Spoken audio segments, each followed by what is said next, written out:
Thank you, Professor Dickstein, for the wonderful connection between what we've been talking about, Jain philosophy, the commitment to ahiṃsā, and then bringing it down to earth today in contemporary society to show how it's manifesting and connecting as a new opportunity for Jains to reduce their karmic load and express nonviolence in a very particular way.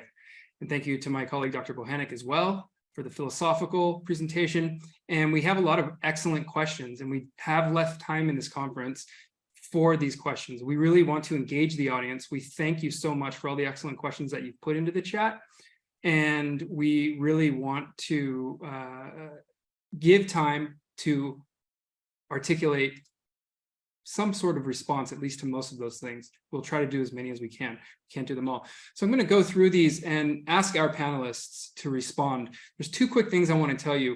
One is that the recordings will be available because people were asking about that. We're recording this conference and the recordings will be available to you. And two, I also wanted to mention that if there are any health related questions about this, about veganism, this is not the panel. I don't think, I mean, we could answer some of those things, but we are not medical doctors. We are doctors of philosophy. However, there will be other medical doctors taking part in this event that you can frame those questions to. Okay, so I'm not going to address the health questions in this, but more of the historical, philosophical, cultural questions we will now start to field. So I'm going to go through this in order, and I'm going to start with Samyak Jain. Thank you, Samyak, for all your great comments and for your participation and for your question. You said very thought-provoking, but I can't shake the idea that a sense of justice is temporally and geographically dependent. So this is a comment, and I think it's also a question for us to think about for Professor Dickstein and Professor Bohanec. I don't know if one of you wants to field this, but the question is basically saying that he can't shake the idea that a sense of justice is temporally and geographically dependent. I think what Samyak means to say is that it's universal. The sense of justice and ahiṃsā is universal. So I don't know, I think Professor Dickstein's presentation really touched on this in a way, the relationship between the universal and the particular in terms of expressing justice and ahiṃsā. So I don't know if you want to take that question first, Professor Dickstein, and then I can also turn it to Kojin as well. How about, I think Kojin should lead us off on this one, because Kojin's kind of talk began with thought, and I will fill in whatever I think could. Sure. Thanks, Dr. Dickstein. Well, we might say that, for example, in the sophists who argued with Plato, that in Athens, this is the example that was cited, I didn't make this up. In Athens, women are allowed to, or in Sparta, women exercise naked. In Athens, women have to wear clothing while exercising. And one great sophist said, well, therefore, all justice and all rules and all morality is, you know, what's good for Sparta is good for Athens. Who's to say what's right or wrong? And I think there are things like that we might say, okay, you know, in some cultures it might be wrong for a man to shave his head, and okay, maybe. But I would ask whether that one would commit to that when it came to stronger issues, such as is it culturally contingent that abuse against children?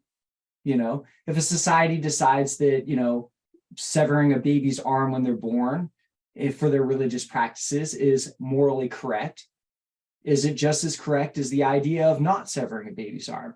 What about issues of like sexual assault or murder? So I think when we talk about bigger issues, I think there becomes a line where I think most people will say, well, no, wrong is wrong, irrespective of culture. We shouldn't abuse children. We shouldn't engage in just random acts of violence against citizens for the sake of power and money. You know, so when it comes to more extreme, bigger examples, we can start to see how the idea that justice is universal. And the way I said this in the comment is that karma doesn't care what you believe, right? So according to Jain theory, we're all beholden to karma, whether we believe in karma or not. So if we injure animals and kill and eat animals for our own gluttony, for example, we're still beholden to the repercussions of that. We've given violence, we will receive violence, whether we believe in that or not, whether our culture says it's right or not. So for example, in our culture, it's okay to eat and kill animals. There's nothing illegal about it. But because justice is universal law, a law that governs the universe, we would still be held accountable for that based on the realism of justice in the Jain tradition. So no, it's not contingent to culture. Maybe some things are, how people dress or something like that. But the real issues of violence are not just contingent upon society and social convention and social agreement and personal opinion, but right and wrong is actually a true force, an impelling force of reality, much like gravity is. If you believe in gravity or not, you still have to follow gravity. If you believe in karma or not, you still get punished and you still get harmed by your own violent actions. Thank you, Dr. Bohanec. Wonderful response to that question. Maybe I you could want to add to for a that? moment. Yeah, go ahead. I mean, maybe not in the kind of same exact vein, but I think there's also a way in which, where are we limiting culture? I mean, does that hold for my neighbor as well? How about a block away? How about a mile away? 2 miles away? At what point does it become a place in which culture begins and ends? Because I think, as Dr. Bohanec was saying, I think it would be hard for us to say if my neighbor is next door, say, committing forms of abuse against their children, that an appeal to a cultural difference would satisfy. So it's really hard to even draw lines when we're going to say, where are the boundaries with respect to culture? So that's one point. And second, I think that there are some issues that are the closest to black and white we'll ever get. And so we shouldn't get hung up on the grayish issues. We can answer the black and white and then also deal with the gray. We can kind of walk and chew gum at the same time. So I don't think that in situations in which we're not talking about, say, massive brutalization, mass scale slaughter, mass scale abuse that is unnecessary, that it's too challenging, or as Matthew Scully says in his book Dominion, he says, when an unnecessary evil is no longer unnecessary, it's just evil. Or a necessary evil, sorry, when a necessary evil is no longer necessary, it's just evil. And so I think we can handle those kinds of situations and then get into the weeds when we need to. But I would kind of part on this topic by asking, it seems interesting that we only seem to engage in these conversations when we're not talking about human justice issues. It's when we're talking about non-humans, we tend to let things get a little bit murkier and a little bit more relative, but we're hardly ever comfortable talking as such on human issues. And if that's the case, what is the anthropocentrism? What is the speciesism kind of just embedded in our very way of thinking and speaking, that we don't even catch it when it's happening? Wonderful. Thank you both. And thank you, Samyak, for your excellent question. Here's a kind of down-to-earth specific question. Maynard Clark has asked a lot of great questions in the chat, and I've been pulling some of them out here. And I'm just going to ask this one. How can we interweave these compassionate, vegan, nonviolence cultural communications, I think ahiṃsā and so forth, within our everyday lives? So how can we express this in our everyday lives? Given what you've talked about, both of you, and I can answer this too, but how can you bring this down into your everyday lives? And I think this is an important question for those who are listening in right now who may not be vegan yet with all that was presented. Would either of you like to take that question up? You should answer first, Chris. Sure. Well, I find this to be the kind of challenge of life that weaves together a lot of what we've talked about here. If we start from a place of fundamental compassion, because we realize that things want to live and don't want to experience pain, all things that are created, and then by things, human and non-human animals. I think that this is a starting point from then having to question everything that we do in life, and it's going to happen in very specific moments at very specific times. I mentioned that story about the performer gentleman that I met at the conference, who in his everyday life, in a real moment, in the most quotidian, habitual thing we do every day, eat, he said, wait a minute, I'm not doing this anymore. I'm going to be vegan. I don't want to participate in what I'm hearing right now. He had a moment of what the Jains might call samyak darshan, where he had the clear and correct worldview. He understood the implications of eating, the karmic implications of eating that dairy, of consuming dairy. And so what we end up having to do is, in every act that we do, especially the habitual things that we do that have become ordinary but unnecessary now, as to reflect on what Professor Dickstein was saying, we have to make a choice. right there, right on the spot, in everything that we do. And eating and consuming are some of the most fundamental things that we do every single day, 3 or more times per day, where we have an opportunity to really bring that down to earth.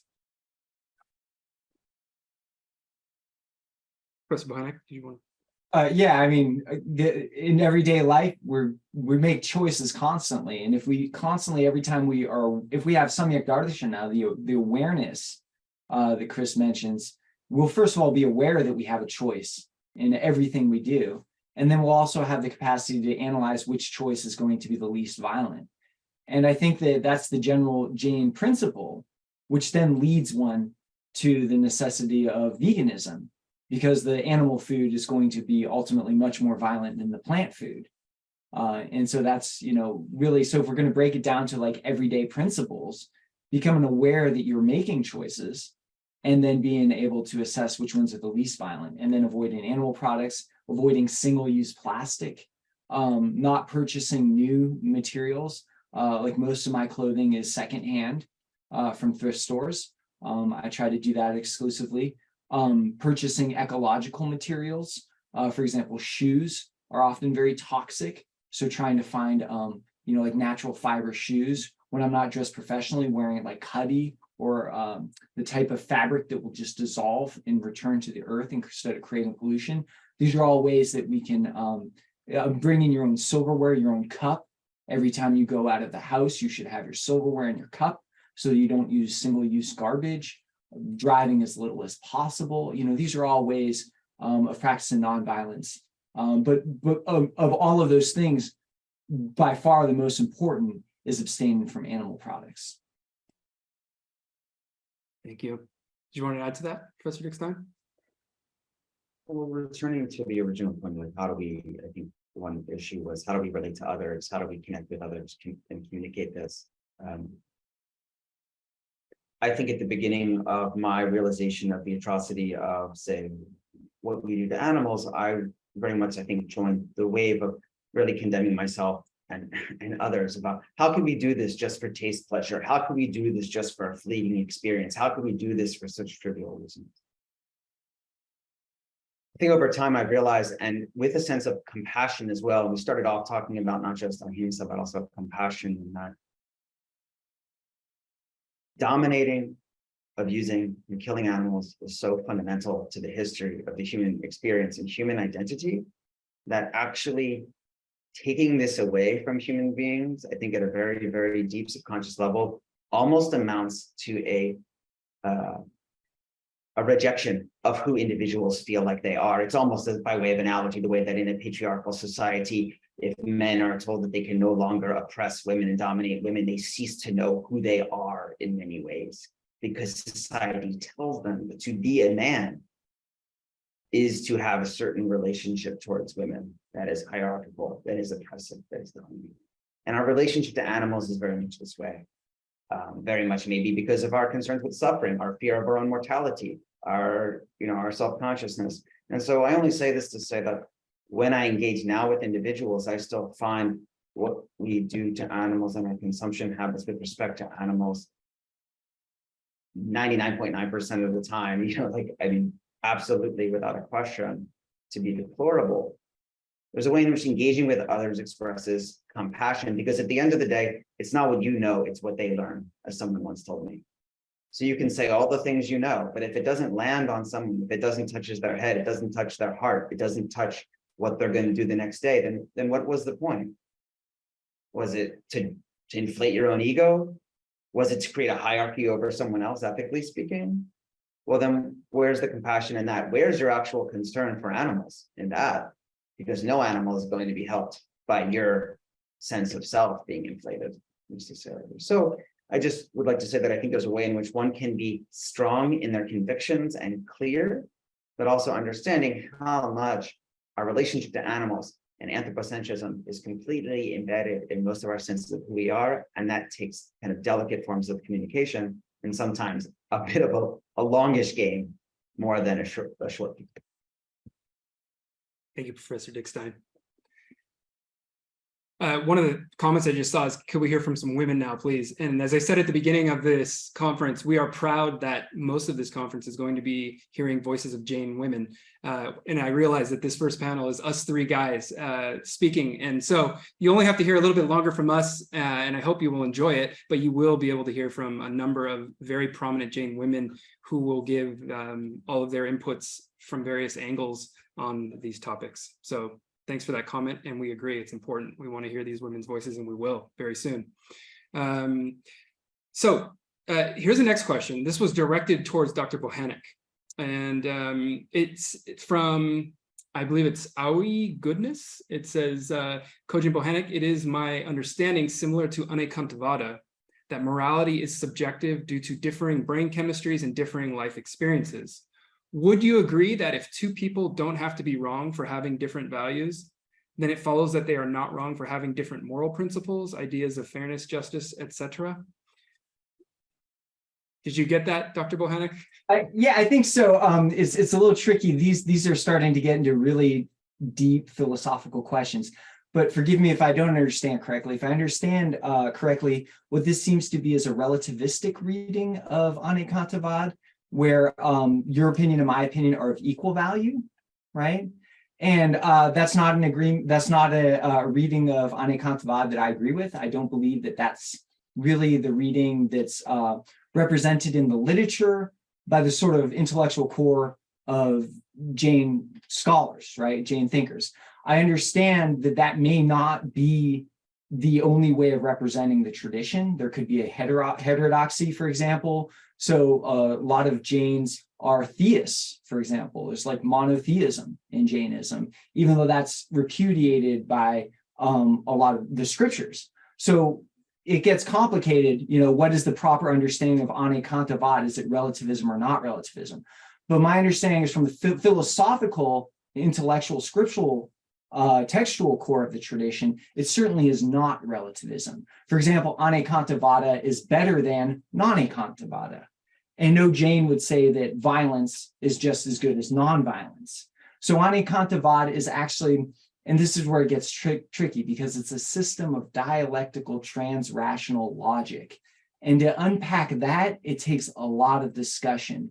But it's suffice it to say, it is a way of following a dialectical logic where a thesis and an antithesis, even though they contrast, can both be true if we modify how the thesis is stated, right? So that gets a little bit tricky, but the result of that is, rather than a true-false binary and rejecting somebody, we can actually see the value in their position if it's understood a certain way. But if that position is that violence just for the sake of self-indulgence is right, then that position has to be rejected, I think, from any philosophical reading of the Jain tradition. Now, whether there's a different understanding and like a broader sort of populist understanding, that's another story. But certainly we can't say that violence for the sake of self-indulgence and non-violence for the sake of self-indulgence are equally valid propositions by the Jain tradition. And I don't think that's the best reading of Anekantavad. I think the best text that I've read on Anekantavad is Padma Rajayi. Rajaya is a contemporary study of Jain theories of reality and knowledge. That's a good book that will really make the argument that Anekantavad is absolutely not relativism. Thank you, Professor Bohanec. So there's a series of questions I've seen emerge in the chat, and I'm trying to group them together because I realize we have about 10 more minutes for the Q&A. And there's a series of questions that I think fall under an umbrella here. There was a question asking, is there really a huge difference between being merely vegetarian and being vegan, between these two things, and specifically from the spiritual and karmic point of view? So let me start with this framing bigger question, right? Because I think this is what we're talking about in this panel and in this conference. Is there really a big difference spiritually and karmically between vegetarian and veganism? And then within that genre of questions, I think other things I'm seeing are these ideas that somehow dairy can or could possibly be taken ethically.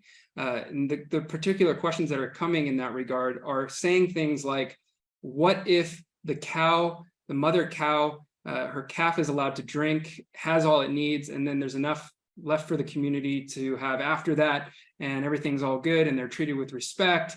We see these questions come up a lot. Is that okay? And then the other question that's coming up under that, and I think this also relates, is the question of that you often hear of, if we stop raising cows for milk, they will go extinct. So I see these as interrelated questions. The inherent violence and myths about violence in the two sub questions that I just asked about the mother cow and the calf having enough and giving and whatnot, and the question of whether or not it's possible that they will go extinct also fall under this umbrella of is being vegetarian and vegan really spiritually better? I don't know if somebody wants to take up those questions or that series of questions, but I saw those three emerge in relation to one another. I've investigated a lot of Ahimsa dairy goshalas and seen the promise of nonviolent dairy production. First of all, it's commercially unviable. The amount of money that they have to charge for the dairy makes it just impossible to be a viable economic industry. And then the amount of resources it takes to give animals the amount of land and everything makes it impossible to scale up to anywhere near our current dairy consumptions. If it were even possible to have Ahimsa dairy, which it's questionable whether an animal can actually consent, given the power differential. You know, if there's a power differential between humans and the person who's subordinate consents, is it really consent in the robust sense? I mean, doesn't consent require people of equal power? So there's a question of whether animals can even consent to giving their dairy. But even if animals could consent, what I found with a lot of the goshalas that I investigated is that there's always a problem. If you just ask the questions, what happens to the baby males? Well, there was one goshala that had given their baby males to different farm, which means that they were almost certainly slaughtered for meat, right? How about the reproduction? Is the female cows' consent taken into consideration? Well, some goshalas are actually not too bad with that, but another goshala that I was looking at, build Ahimsa dairy, they had shipped their cow out of state to be impregnated by a bull she didn't even know. And that's actually like, it oftentimes is like rape, you know, what happens to the female cow. And so, you know, you can't just impregnate a cow willy-nilly. I mean, if you leave a cow and a bull together and the cow doesn't like the bull will force himself upon them. And if you really are concerned with compassion, you would protect the animal from that. And there's a variety of other things that come up that taken away of the baby males, whether they're getting proper medicine. For example, in organic facilities, organic dairy is basically cows without a healthcare plan. They're not getting the necessary antibiotics that they need when they get sick, because then it loses the organic status. So I've been to a lot of Ahimsa dairies, and my wife and I wrote a book on this called The Ultimate Betrayal about 10 years ago, where we investigated a lot of these alternative products. And then my wife also just, Hopoanic, published an edited volume where we debunk the idea that there's can be humane ways of doing this. So maybe in theory, in some world, it could be done nonviolently, but really with what actually happens on the ground, I don't think it ever is. And then we're not even really sure whether consent can be given between animals. That's just how I would answer that. But I'm sure Jonathan and Chris have other answers too. Jonathan, please, yes. So just a few points. First, I say that in tricky areas of morality and violence, we err on the side of potential victims. We always err on the side of caution.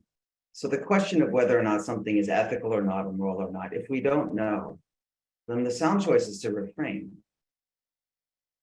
It wouldn't be to continue doing the act, and then what happens when you're wrong and you end up being really wrong for maybe a long period of time. So I think you always, when the questions of consent, a question of violence, you always err on the side, especially in a situation when it's completely unnecessary, which it is.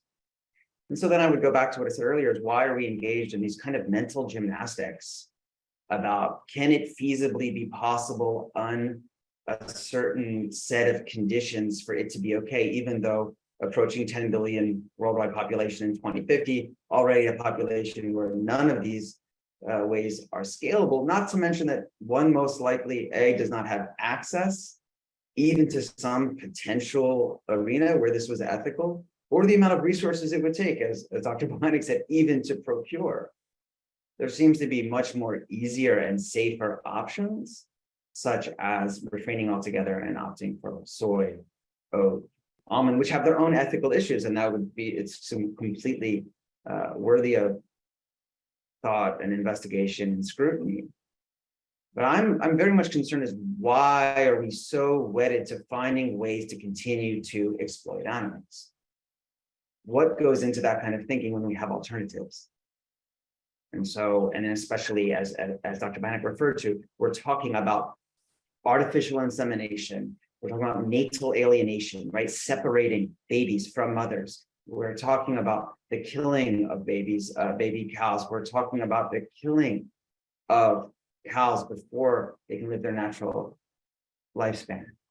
So why we don't have to engage actually any of these issues whatsoever. We can easily sidestep that and not have to have these kinds of concerns, and also very, very serious consequences in the event that we're wrong, where we most likely are. Thank you both.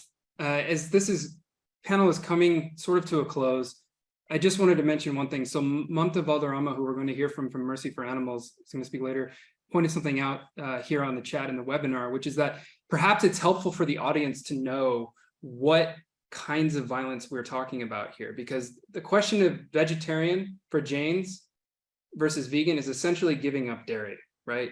Because Jains don't eat meat, they don't eat eggs, they don't eat honey. Generally speaking, that's not stuff to eat. The question is giving up dairy. What is it about dairy that we're trying to highlight, not just in this panel, but in this conference? And from a philosophical Jain perspective, what we're really doing is trying to show what Professor Dickstein presented with regard to the new opportunities that there are for Jains to reduce their violence. The violence that we're talking about, Professor Dickstein mentioned some earlier and mentioned some just now, as did Professor Bohanek, is the forced impregnation of female cows, the taking away of their babies on a routine basis, and often the slaughter of their babies when they're still babies is the violence we're talking about.